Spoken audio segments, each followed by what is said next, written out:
نحمدہ ونصلی علی رسولہ الکریم اما بعد۔ سلسلہ دروس سیرت النبی صلی اللہ علیہ وسلم کی پچھلی ویڈیو میں ہم نے اس بات پر گفتگو کی تھی کہ کیسے نبی صلی اللہ علیہ وسلم کے چچا ابو طالب نے آپ کی پرورش کی اور آپ کا دھیان رکھا۔ اس ویڈیو میں ہم آپ کے اور آپ کے چچا کے شام کے سفر کے بارے میں اور بحیرہ راہب کے ساتھ جو واقعہ پیش آیا اس کو بیان کریں گے۔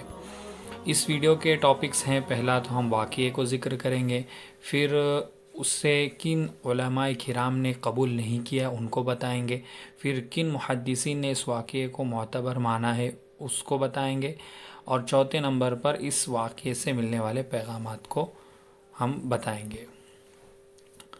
جب نبی صلی اللہ علیہ وسلم 12 سال کے ہوئے تو آپ کے چچا ابو طالب نے ارادہ کیا کہ وہ ملک شام جائیں اور وہاں جا کر تجارت کریں۔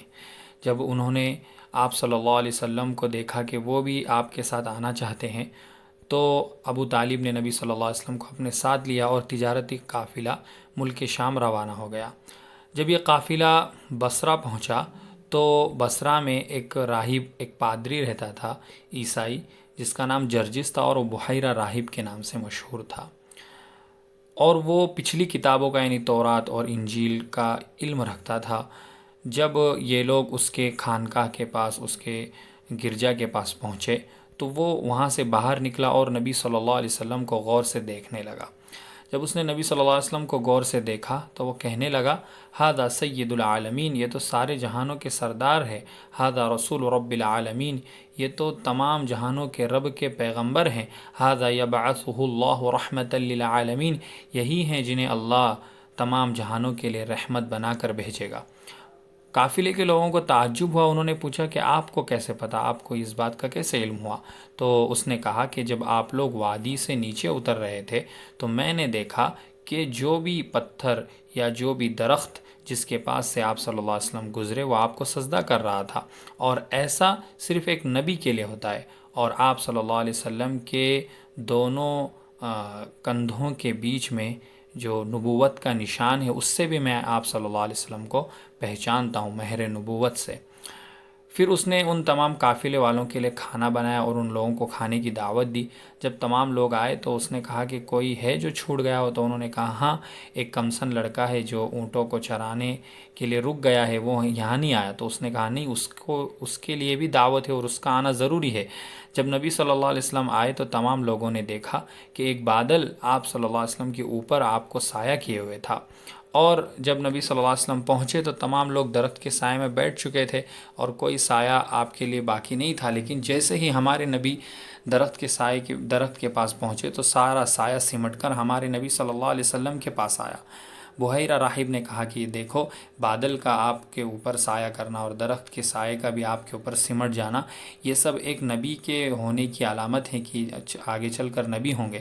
اس لیے میں تمہیں سمجھاتا ہوں کہ تم اسے لے کر واپس چلے جاؤ، اس لیے کہ اگر تم اسے لے کر روم شہر گئے تو وہاں کے رومی اور عیسائی اور یہودی یہ نبی صلی اللہ علیہ وسلم کو ان کی نشانیوں کی عادت اور اخلاق کی وجہ سے پہچان لیں گے اور انہیں قتل کر دیں گے۔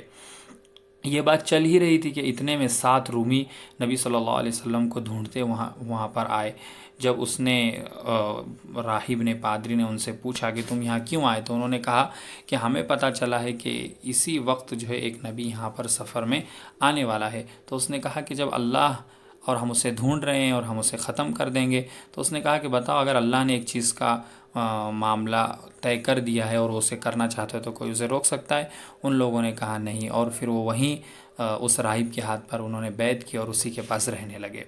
اس کے بعد راہب نے ابو طالب کو کہا کہ اس بچے کا باپ کون ہے؟ ابو طالب نے کہا کہ میں ہی ہوں۔ اس نے کہا کہ نہیں، اس کا باپ زندہ نہیں ہو سکتا، یہی اس کی نشانی ہے۔ تو انہوں نے کہا یہ میرے بھائی کا بیٹا ہے۔ تو اس نے ابو طالب کو بہت سمجھایا اور انہیں آپ صلی اللہ علیہ وسلم کو جو ہے واپس بھیجنے کے لیے کہا۔ چنانچہ ابو طالب نے چند غلاموں کے ساتھ جو ہے نبی صلی اللہ علیہ وسلم کو واپس مکہ بھیج دیا۔ یہ پورا واقعہ ہے۔